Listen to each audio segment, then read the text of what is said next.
বলেন খাজা বাবা ভুয়া, আবার বলেন ভুয়া ভুয়া, খাজা বাবা ভুয়া, আবার বলেন চ্যালেঞ্জ তোলো, পৃথিবীকে চ্যালেঞ্জ তোলো।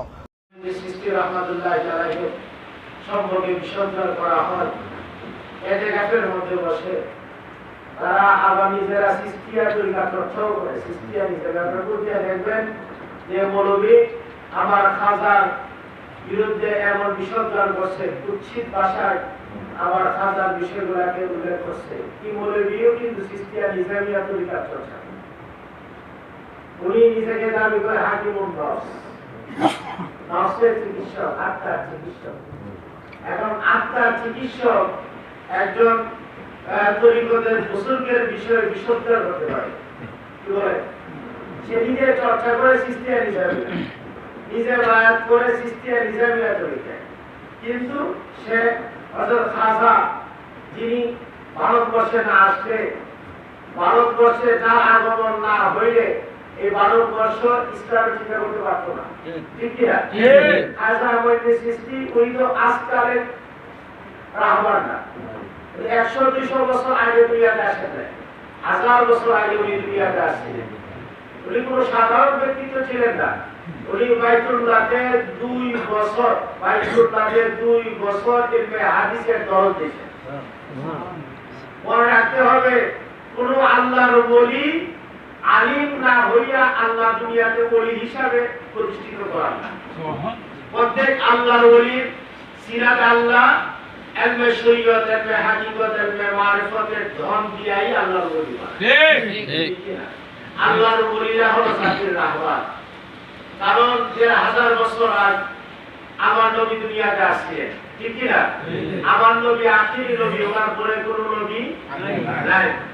আর 1000 বছর আমার নবীর দিনের চর্চা আল্লাহ ওয়ালাদের মাধ্যমে হয়ে আসতেছে। ঠিক কি না? যুগে যুগে এই ভারতবর্ষে বলেন, আমার বাংলাদেশে আজকে বিশ্বের দ্বিতীয় মুসলিম রাষ্ট্র, এই দেশে কোন নবী রাসূলের আবির্ভাব ঘটে নাই। 90% মুসলমান এই দেশে বসবাস করে। এই দেশের মানুষ জন্মগত মুসলমান ছিল না। আজকে যারা খাজার বিসর্জন করে, যারা হযরত শাহজালাল মুজাহিদি আমলে 360 আউলিয়া বিসর্জন করে ওলিয়া উলিয়াদের অস্তিত্বকে স্বীকার করতে চায় না, কিন্তু তাদের পূর্বপুরুষই লৌকিক করতে জানতো না, দুঃখী করত। ঠিক কি না? তাদের পূর্বপুরুষ শরীরে পয়তা পড়তো, কপালে তিলক পড়তো। হযরত শাহজালাল মুজাহিদি আমলে 360 আউলিয়া বাংলাদেশে না আসলে, ভারতবর্ষে হিন্দের বাদশাহ আতায়ে রাসূল গরিবে নওয়াজ হযরত খাজা মঈনুদ্দিন চিশতি আজমিরি রাহমাতুল্লাহি আলাইহি না আসলে এই দেশের মানুষ হিন্দুর করে হিন্দুইতে গেছে। ঠিক কি না? আজকে দেখেন এতেকাফের নাম দিয়ে মসজিদে বসে বসে আল্লাহর ওলিদের বিসর্জন করা হচ্ছে। নিজেও ভুয়া করতেছে, আবার অন্যদেরকে ভুয়ার সবক দিতেছে। কেমন আলিম, আপনারা তো আলিম, আপনারা তো আলিম মনে করি না। আর শুধু আপনারা মনে করতে পারেন যে সিয়াসিটা বললেই বা বুখারী নাসাই পড়লেই, তাফসীর পড়লেই আলিম হওয়া যায়। এই কথাটাকে আমি মানি না। এই কথাটাকে আমি মানি না। যার অন্তরে তাকওয়া নাই, যার অন্তরে আল্লাহর ভয় নাই, সে কোশ্চিন কালেও আলিম হইতে পারে না। সে কোশ্চিন কালেও আলিম হইতে পারে না, জাতির রাহবার হইতে পারে না। তার মাধ্যমে জাতি কিছুই পাওয়া আশা রাখতে পারে। কেমন মুনাফিক বুঝেন? সে সিস্তিয়া তরিকা, সিস্তিয়া নিজামিয়া তরিকা চর্চা করে, কিন্তু সিস্তিয়া তরিকার ইমাম হযরত খাজা মঈনুদ্দিন চিশতির উপরে বিসর্জন করে ভুয়া স্লোগান করে। আমি তীব্র নিন্দা জানাই এই বিষয়ে। আমি ওনাকে আহ্বান করবো এই মৌলভী সাহেবকে যে আপনি তওবা করেন, আপনি তওবা করেন। যদি এই মৌলভী তওবা না করে, তাকে অনুসরণ করা ঠিক হবে না। তার পিছনে ইক্তেদা করে নামাজ বৈধ হবে না, তার ইক্তেদা বৈধ হবে না।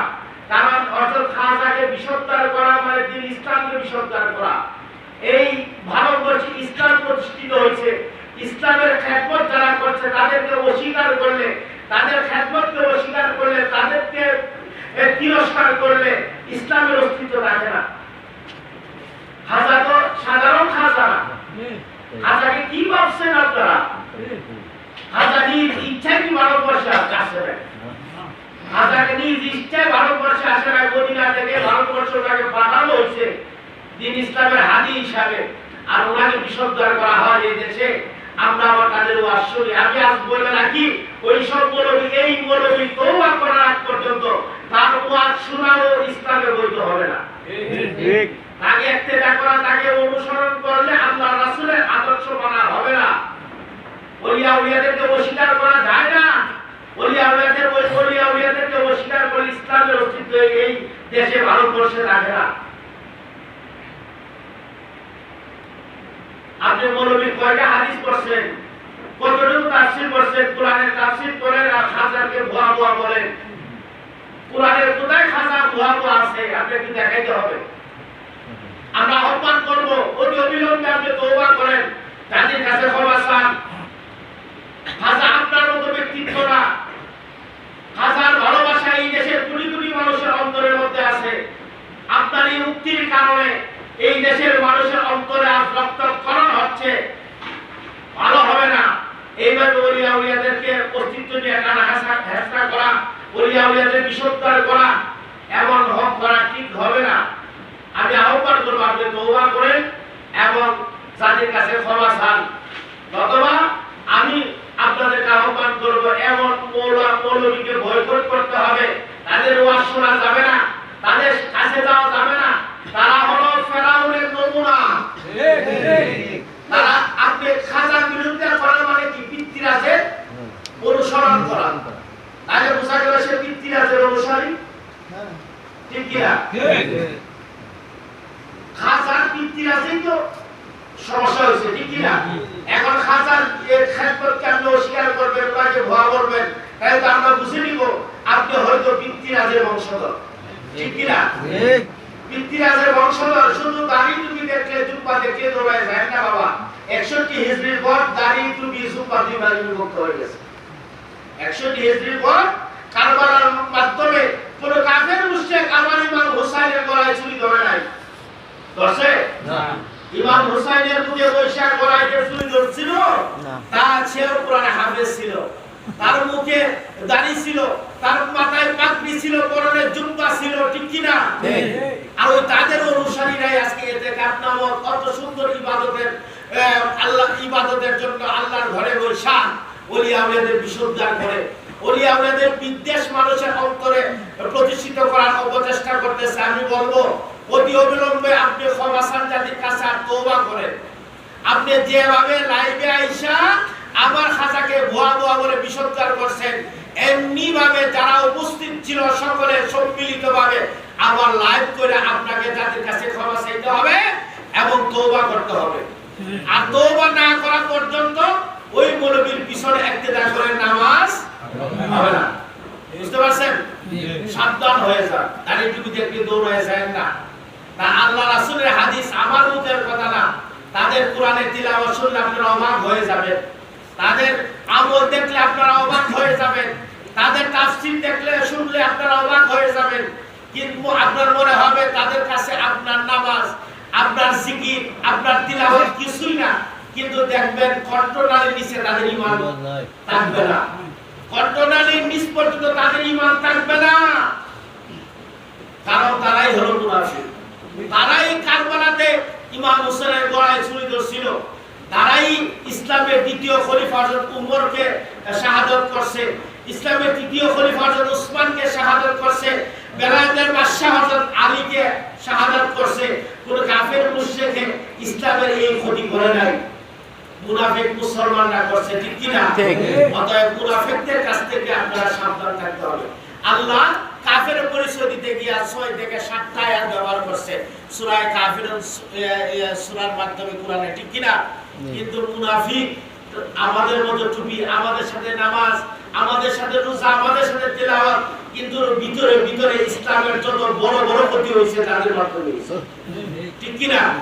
অতএব শায়েখ দেখলে, স্কলার দেখলে দৌড়ায় যায় না, এরা ইসলামের দুশমন। যারা আমাদের সংস্কৃতিকে অপব্যাখ্যা করতে চায়, যারা খাজার খেদমতকে ভুয়া বলতে চায়, তারা কোশ্চিন কালো আমাদের শুভাকাঙ্ক্ষী হইতে পারে। আমি প্রায় সময় বলে থাকি, গাছ বাঁচাইতে গেলে গাছের আগে পানি দিলে গাছ বাঁচবে না, গাছ বাঁচাইতে গেলে গাছের গোড়ায় পানি দিতে হবে। এই দেশের ইসলামের ও মুসলমানের পুরো আল্লাহর ওলিদের দরবার, আল্লাহর ওলিদের খানকা, আল্লাহর ওলিদের সহবত, ওলিয়া উলিয়ার মাধ্যমে আমরা ইসলাম পাইছি।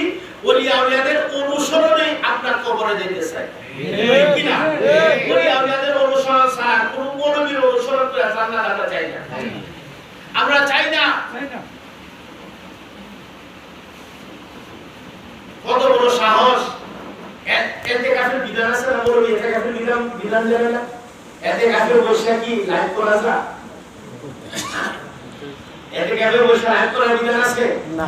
তাফসীরের নামে আরেকজনের বিসর্জন করার বৈধতা আছে? বলবি কি এর কি এলেম শিখলো? সে কি শিখলো? এতে কাফের করে মানুষ আকবরের জন্য, আত্মার বিশুদ্ধতার জন্য। সে বলে হাকিমুন নফস, নফসের ডাক্তার, অগর গুলামি, অগর কুলি প্রতারক করে মধ্যে দিতে আছে। এত নফসের গুলাম, এত নফসের ডাক্তার নাই, এর নফসে চিকিৎসা করাইতে হবে। আমি আহ্বান করব, বলবি তুমি খাজার বাজারে যাও, আজমিরে গিয়া 40 দিন চিল্লা দিয়া খাজার রোজা দেব, মুরাকাবা করে আসো। যদি করো, আমি বিশ্বাস, আমি তো এই জ্ঞানে দিয়ে বলতে পারি তোমার মধ্যে কিছু পরিবর্তন আসতে পারে। বাপ দইরা আধ্যাত্মিকতা হয় না, বাপ দইরা আধ্যাত্মিকতা হয় না। তো এই মৌলবী চর্চা করে সিস্তিয়া নিজামিয়া, আপনারা খোঁজ দিয়া দেখবেন এই তরিকায় সে বায়াত করে, মৌলবী ওই তরিকা বায়াত করে। আর সিস্তিয়া তরিকার ইমাম অর্থাৎ খাজা মুঈনুদ্দিন চিশতিরে ভুয়া ভুয়া বলেছে। এর তো বাপের নাম ঠিক নাই, এত জানস না।